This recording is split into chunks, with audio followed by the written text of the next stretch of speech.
ఈరోజు నేను గర్వంగా చెప్తున్నా, ఏ రాష్ట్రానికి లేని ఇండస్ట్రీస్ మినిస్టర్ మనకు ఉన్నారు.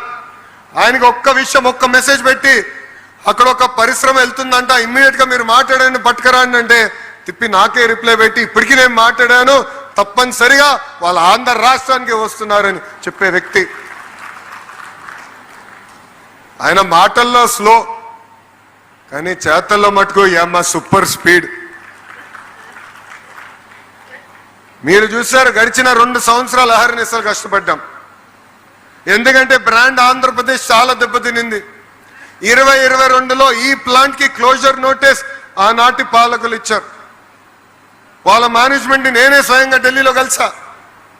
నేనే బ్రేక్ఫాస్ట్ పెట్టి మీరు రాండి, మేమున్నాం, జీవితాంతం మీకు అండగా నిలబడతాం, మా యువతి యువకులకి మీరు ఉద్యోగాలు కల్పించాలని నేను కోరటం జరిగింది.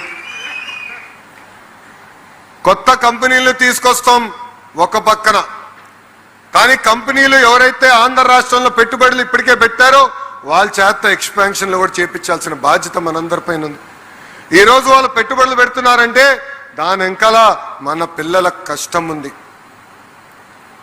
ఇప్పుడే ఆదినారాయణ రెడ్డి గారు ఒక మాట చెప్పారు, కొంతమంది వచ్చి కార్డు పెట్టేసి బటన్ నొక్కి వెళ్ళిపోతున్నారు బయటికి. అది మారాలి. యువత యువకులకి పిలిపిస్తున్నాం, మనం కష్టపడపోతే మన జీవితంలో మార్పు రాదు. నేను 2019లో 1985 తర్వాత గెలవని నియోజకవర్గంలో నేను పోటీ చేశా, ఓడిపోయా. 5300 ఓట్లతో ఓడిపోయా. 5 సంవత్సరాలు అహర్నిశలు మా మంగళగిరి నియోజకవర్గంలో కష్టపడ్డాను. ఈ రోజు ఆంధ్ర రాష్ట్ర చరిత్రలో ఎప్పుడు లేని విధంగా 3rd హైయెస్ట్ మెజారిటీ నేను సాధించాను. దాని వెనకాల కష్టం ఉంది, దాని వెనకాల చెమట ఉంది. ఇక్కడున్న యువత యువకులందరినీ కోరుతున్నా, కష్టపడదాం, పని చేద్దాం, కంపెనీలో కూడా మనం ఎదుగుదాం. మీ పనితీరు చూసే మళ్ళీ 3వ విడత ఎక్స్పాన్షన్ చేస్తారు. అందుకే యువకులందరినీ కోరుతున్నా, కలిసికట్టుగా మన రాష్ట్రాన్ని మనం నిర్మించుకోవాలి. రాష్ట్ర విభజన వల్ల ఎంత నష్టపోయామో మనందరూ తెలుసు. కట్టుబట్టలతో మెడబట్టి మనం బయటికి గెంటేశారు. రాజధాని ఎక్కడ పెట్టాలో చెప్పలేదు, రాజధాని కనీసం నిధులు కూడా ఆనాడు ఇవ్వలేదు. సొంత కాలుపైన ఈరోజు నిలబడుతున్నాం. నాలో కసి ఉంది, ఆంధ్ర రాష్ట్రాన్ని అన్ని రంగాల్లో నంబర్ 1 చేయాలని.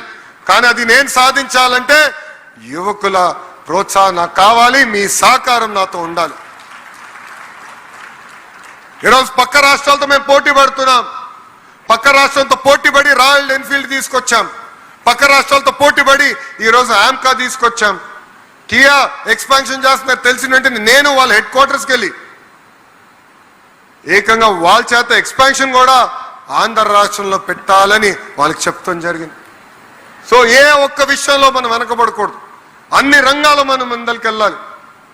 అందుకే అహర్నిశలు మేము కష్టపడుతున్నాం. దానికి మీ సహకారం ఉండాలని యువతి యువకులందరికీ నేను పిలిపిస్తున్నా. ఇక్కడ ఇండస్ట్రీని కూడా నిరుద్యోగ యువతి యువకులకి అనుసంధానం చేయాలి. వాళ్ళందరూ నేను కలిసినప్పుడు ఒకటే అడుగుతారు, స్కిల్డ్ యూత్ ఉన్నారా లేదా అని. అందుకే ఐటీఐలన్నీ ఇలాంటి కంపెనీస్తో అనుసంధానం చేసి వాళ్ళ ఎక్విప్మెంట్ కూడా తీసుకెళ్లి ఐటీఐలో పెట్టి ట్రైనింగ్ చేపించి ముందలు తీసుకెళ్ళి లక్ష్యంతో పనిచేస్తున్నాం.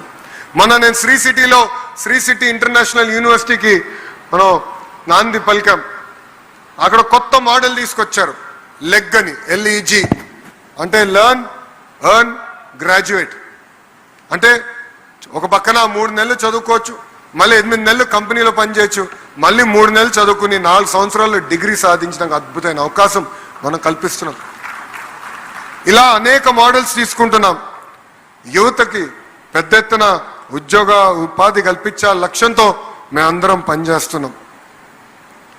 Puneet ji, as you have had certain requests from me, I am also giving my wish list to you. Education is very core to my heart. When the Honorable Chief Minister asked me what are the portfolios of interest, I said give me education. When this came out in news, a lot of people called me and said education is a very tough portfolio, there are unions, do you really need it? I only said one thing, education is where real change can happen. That is the true investment as a nation we need to make, and that's why I have taken up education as a portfolio. I have already seen the kind of work you're doing. I would love to work with you to build a world-class skill development ecosystem. I've seen that you're a market leader in cement. I believe there's so much more work that we can do in material sciences,